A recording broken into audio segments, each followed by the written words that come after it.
Bonjour à vous les Capricornes, bienvenue pour votre guidance pour ce mois de novembre 2021. On va aller regarder ensemble les énergies potentielles qui peuvent se présenter à vous sur ce mois. Gardez bien à l'esprit évidemment, je le rappelle comme toujours, c'est du général, ça ne peut pas parler à tous les Capricornes. Si ce message ne vous parle pas, vous le laissez de côté. Vous ne prenez que s'il vous parle par rapport à votre situation actuelle, s'il vous aide à cheminer, à réfléchir, à avancer. Voilà, ça reste une guidance, c'est pas de la voyance, il faut bien se le rappeler aussi. N'hésitez pas à aller voir votre signe ascendant, votre signe lunaire pour des messages complémentaires. Et puis si vous souhaitez une guidance personnalisée, vous pouvez me contacter sur mon mail lililataro@yahoo.com. Voilà, alors ce mois-ci, on va utiliser les arcanes majeures du tarot de la bienveillance et on ira développer avec le tarot Histoire de sorcière.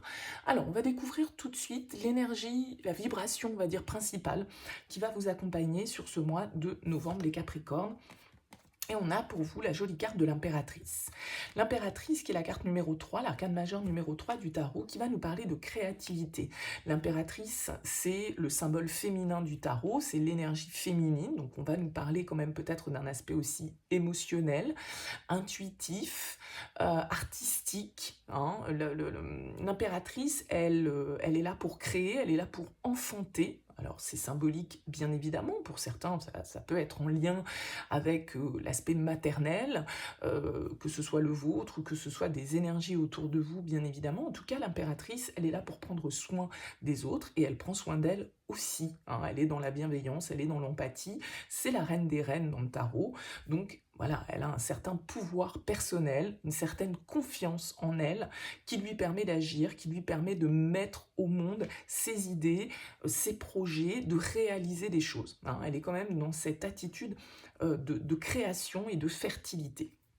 On va voir bien évidemment comment ça peut ressortir par rapport à votre tirage. On va découvrir tout de suite les Capricornes, l'énergie dans laquelle vous abordez ce mois de novembre. Alors, on a la 9 d'épée et on a la 7 de bâton. Bon, vous arrivez avec des énergies un petit peu tendues, soyons clairs, la 9 d'épée et la 7 de bâton ensemble, c'est des énergies un petit peu conflictuelles. Ça peut être un conflit et un débat intérieur, mais aussi avec l'extérieur. Vous vous sentez peut-être un petit peu attaqué, vous vous sentez un peu sur la défensive avec ce 7 de bâton. Vous voyez, elle est prête à en découdre ici. Elle a peut-être besoin d'imposer ses envies, son besoin de liberté, ses idées de manière générale. Souvent, le 7 de bâton, c'est un peu le défenseur des grandes causes, c'est celui qui doit aller jusqu'au bout, celui qui doit faire preuve de persévérance, c'est celui qui doit s'affirmer aussi vis-à-vis de l'extérieur. Bon, mais on sent qu'il y a des difficultés par rapport à ça quand même malgré tout, parce que ce 9 d'épée, il vient un peu plomber l'ambiance avec son énergie un peu de peur. Le 9 d'épée, voilà, il tergiverse, il n'est pas bien, il est dans les angoisses, il est dans le stress, il est dans une certaine forme d'anxiété. Alors peut-être que c'est lié à votre environnement, vous vous sentez peut-être attaqué, mais ça peut être qu'un ressenti. Il y a quelque chose qui vous soucie, peut-être qu'il y a des conflits autour de vous, peut-être qu'il y a une certaine forme de lutte énergétique en vous par rapport à une situation bien particulière. Il y a peut-être une situation qui effectivement vous pose question, vous fait un peu cogiter, vous empêche de dormir la nuit, le truc qui tourne un petit peu en boucle comme ça, voilà, et vous pouvez vous sentir peut-être du fait que vous êtes dans ces énergies-là, un petit peu attaqué par l'extérieur, mais ça peut être vraiment qu'une perception et pas forcément la réalité, parce que cette impératrice, elle vient vous donner quand même une certaine forme de pouvoir et voilà, le fait aussi de s'imposer malgré tout. Alors, on va découvrir le reste des cartes. Quel est votre objectif? Votre objectif, c'est le pendu. Ok? Quelle est votre force? Ce qui va vous aider? Le monde, une autre arcane majeure. Ce qui va vous challenger, la mort. Ok, une arcane majeure de nouveau. Cette ligne-là, elle est costaud. Sentimentalement, page d'épée. Professionnellement, 2 d'épée. Intérieurement, 10 d'épée. Et sortie de moi, l'empereur. Donc vous avez quand même 4 arcanes majeures ici, ok? Donc c'est un mois qui peut avoir une importance assez forte pour vous, et vous avez cet objectif du pendu ce mois de novembre. Alors je pense que pour vous, là il y a une situation qui vous pose problème. Soyons clairs, on l'a vu, 9 d'épée, 7 de bâton, c'est pas colchique dans les prés, donc voilà, il y a une situation qui vous pose souci. peut-être une situation dans laquelle vous devez lutter, vous affirmer, vous imposer, prendre votre pouvoir personnel, hein, faire entendre votre voix, que ce soit au niveau pro, que ce soit au niveau personnel, familial, peu importe. Avec le pendu, moi j'ai l'impression que tout compte fait, vous êtes en train de vous dire sur ce mois de novembre, bon, là, j'ai des obstacles face à moi. La voie n'est pas libre, peut-être pour réaliser ce que je souhaite. Ça m'ennuie, ça me stresse, mais il va peut-être falloir à un moment donné que j'inverse ou que je change ma manière d'envisager cette problématique ou cette situation. Le pendu, il a tendance à se mettre dans cette position, vous voyez, voilà, il se met la tête à l'envers pour pouvoir avoir une nouvelle perspective sur la problématique, sur la question, sur peut-être une décision que vous devez prendre. C'est possible ici que ce soit au niveau professionnel, hein, avec la 2 d'épée, il y a une histoire de choix et peut-être d'indécision et vous avez besoin de vous mettre un petit peu en suspens. Le pendu, c'est les blocages, c'est le sacrifice, mais c'est votre objectif. Donc je pense que vous avez envie de prendre du recul peut-être par rapport à la situation, d'essayer d'examiner la problématique sous un autre angle, peut-être aussi d'arrêter de vous sacrifier, hein, de vous détacher de ces blocages, de ces entraves, peut-être voilà, d'une certaine forme d'opposition qui existe dans votre vie, encore une fois, quel que soit le domaine. Donc avec cette carte du pendu, on a peut-être un temps de réflexion qui est nécessaire sur ce mois de novembre avant l'action, avant justement la mort. C'est ça votre défi. Parce que vous avez peut-être du mal, du coup, à sortir de cette position-là, hein, à vous détacher, parce que le pendu, il est quand même un petit peu pieds et poings liés, d'où cette position un peu sacrificielle. Mais il y a peut-être un ego qu'on doit lâcher, hein, ici, qui nous mine un petit peu. Et donc, avec cette carte du pendu en objectif, bah, effectivement, vous avez peut-être envie que les choses se débloquent, hein, de sortir d'une situation dans laquelle de toute façon il faut prendre un autre chemin parce que là c'est bloqué.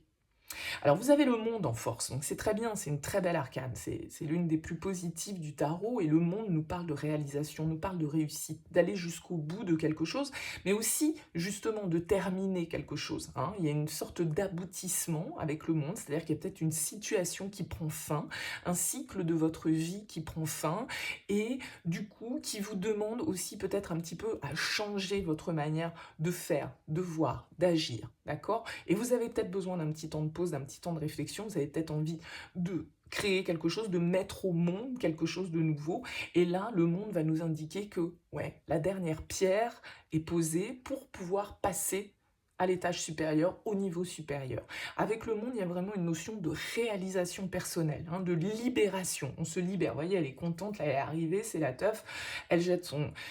C'est vraiment le monde, voilà, on est au bout, on a tiré les leçons, on a tiré les bienfaits d'une situation, peu importe, hein, mais on peut enfin passer à un nouveau cycle, on peut s'ouvrir à une nouvelle étape. Il y a une histoire de compréhension, de communication, d'ouverture vers l'extérieur aussi avec cette carte du monde. Mais comme je vous le disais, hein, dans l'ordre du tarot, vous avez donc comme objectif le pendu, et votre défi c'est la mort, c'est-à-dire c'est la phase d'après, parce que ok le pendu, il essaye de voir les choses un petit peu différemment, il essaye de lâcher un petit peu l'ego, il essaye de sortir d'une position où il se croit peut-être pieds et poings liés, alors qu'en fait il a totalement la possibilité de se libérer, mais voilà, il faut la faire cette libération. Et ça peut être un petit peu difficile, c'est ça qui peut vous poser certains soucis, certaine anxiété, voilà, des peurs, hein, qui remontent avec ce 9 d'épée. Cette carte de la mort en défi, effectivement, elle vous invite au changement, elle vous invite à la transformation, elle vous invite à l'évolution, et vous pouvez le faire avec le monde. Il va peut-être juste falloir changer d'angle pour regarder cette situation. Parce que là, vous vous sentez peut-être bloqué, vous vous sentez acculé un petit peu, vous voyez. Vous avez l'impression que vous ne pouvez pas vous dégager de cette situation. Vous êtes prêt à en découdre, ok, mais en même temps, vous êtes quand même un petit peu coincé, ça a l'air d'être le vide derrière. Bon, donc à un moment donné, si on est bloqué, il va falloir penser à une autre stratégie, essayer de voir les choses différemment, peut-être changer de vision par rapport à la problématique, mais ça va peut-être nécessiter effectivement de trancher dans certaines situations, hein, de couper peut-être avec certains liens, de couper avec certaines croyances, de couper avec certaines habitudes, avec une certaine manière de voir les choses. La mort, elle vous invite au changement, elle vous invite à lâcher ce qui ne vous convient plus au jour d'aujourd'hui pour pouvoir faire place à de la nouveauté. peut-être à quelque chose que vous souhaitez mettre au monde, créer. Mais il faut passer ce cap. Et la mort en défi, ça veut dire que malgré tout, vous avez du mal à lâcher peut-être votre zone de confort, vous avez du mal à lâcher certaines personnes, ou certaines habitudes, certains liens dans lesquels vous êtes parce que c'est confortable et puis bon, bah, après tout, c'est là depuis longtemps, que ce soit un job, que ce soit des amis, que ce soit un couple, peu importe. Vous voyez, la mort, elle vous invite à la transformation, au changement. Mais vous en avez peut-être peur de ce changement. Vous en avez peur de cette fin, en fait. Hein. Et voilà, les peurs, elles sont là, on les voit bien avec la 9 d'épée, de toute façon, pour vous, il y a cette idée vraiment de peut-être pas accepter le changement, hein, de résister, là, vous faites de la résistance, même si vous êtes acculé, vous faites de la résistance au changement.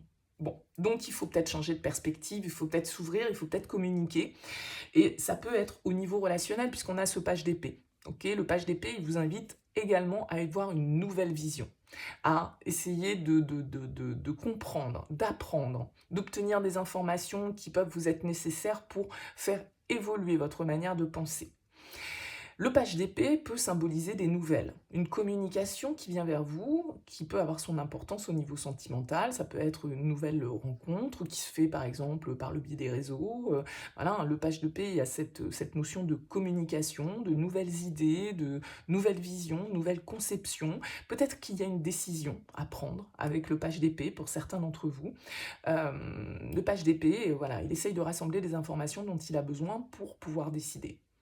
Alors, il est un petit peu immature, le page, donc c'est pour ça que je dis ça peut être aussi le début de quelque chose, mais il peut y avoir des nouvelles ici au niveau sentimental, relationnel, qui ont leur importance. Est-ce que c'est ces nouvelles qui du coup vous déstabilisent, vous font peur, vous mettent dans l'anxiété, vous mettent un petit peu sur la défensive, et le fait que vous ayez besoin de réfléchir, que vous ayez besoin de prendre un petit peu de recul pour voir un petit peu la situation, parce que vous savez que vous allez devoir faire peut-être un choix, trancher, couper certaines relations, certains liens, parce que vous avez envie de vous réaliser, vous avez envie de vous accomplir, vous avez envie d'autre chose avec le monde, d'une nouvelle étape dans votre vie.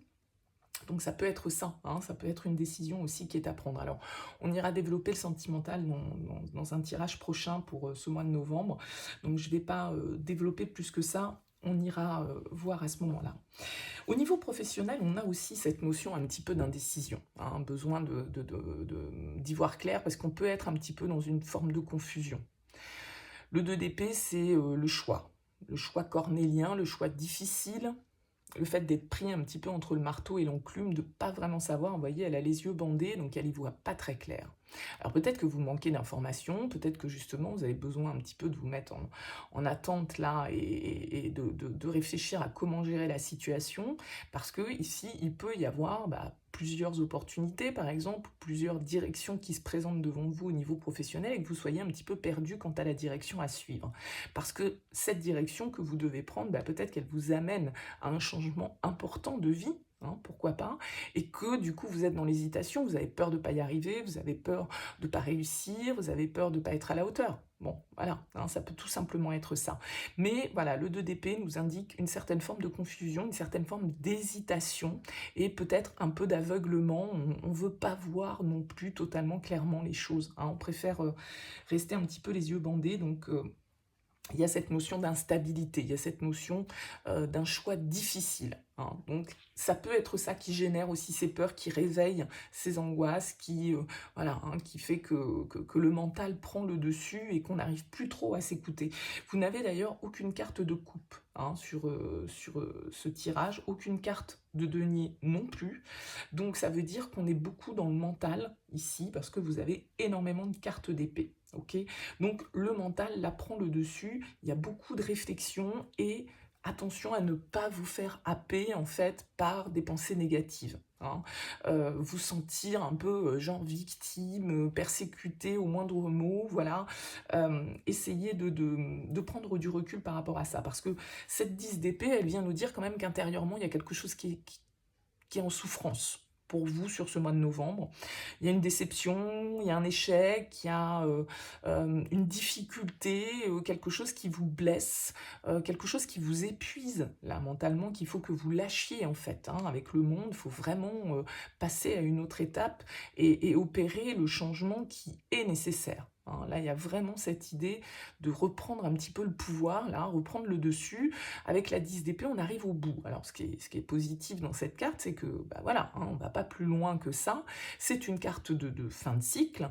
On a 10 épées plantées dans le dos, mais c'est une carte, symboliquement dans le tarot, évidemment, aussi de renaissance, d'accord?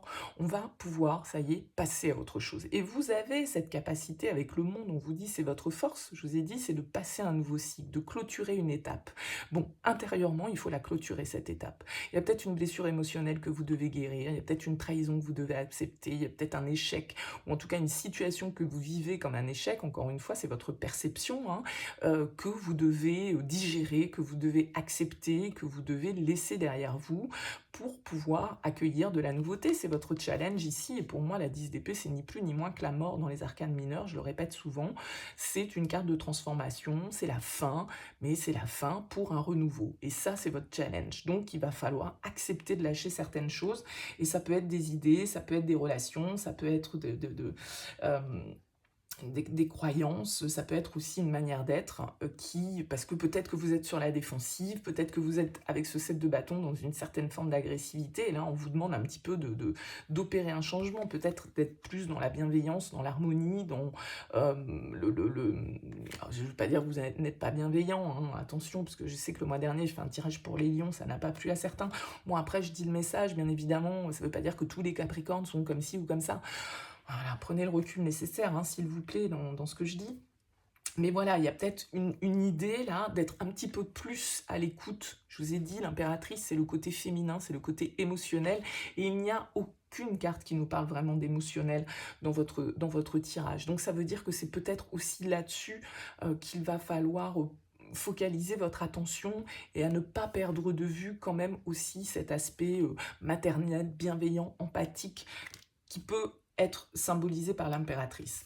En tout cas, en fin de mois de novembre, vous reprenez le pouvoir. On a ce couple hein, qui est là, on a l'empereur en fin de tirage. C'est le 4 dans le tarot, c'est celui qui cadre les choses, qui prend des décisions. C'est-à-dire que si vous abordez ce mois de novembre avec une certaine confusion, avec beaucoup d'angoisse, avec une certaine forme d'anxiété, parce que vous êtes un peu bloqué, vous vous sentez bloqué en tout cas, vous avez peut-être envie de vous réaliser, envie de passer à une autre étape de vie pour vous, mais ça nécessite des changements qui peuvent être difficiles, qui peuvent apporter une certaine forme de blessure, hein. Ça peut être un choix difficile que vous avez à faire, quelque chose qui d'un certain côté vous ouvre à autre chose, mais qui vous fait aussi lâcher certaines choses auxquelles vous tenez. Donc voilà, hein, c'est ça aussi le deal.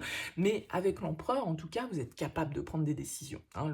L'empereur, c'est celui qui dirige son empire. Donc là, c'est l'énergie masculine, c'est l'énergie d'action. D'accord?